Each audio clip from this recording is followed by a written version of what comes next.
नहीं तो जिस तरह के हमारे अमाल हैं, यकीन जाने जमीनें खुल जानी चाहिए थी, आसमान खुल जाने चाहिए थे, लेकिन फिर भी बचे हुए हैं।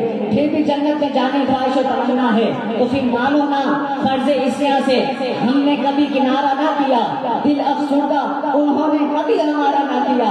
हमने तो बहुत की जहन्नम की तजवीज, मगर तेरी रहमत ने गवारा ना किया। बुलंद आवाज से कहते हैं सुभान अल्लाह।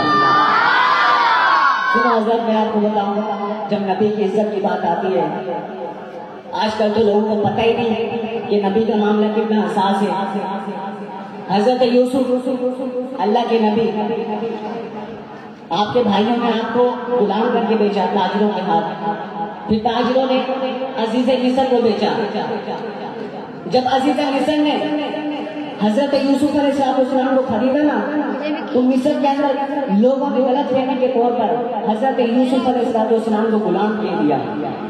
उन्होंने गलत फहमी के तौर पर कहा, लेकिन अल्लाह ताला की रहमत से और गिरफ्त से बर्दाश्त नहीं हुआ। मेरा नबी हो और लोग गुलाम कहते फिरे।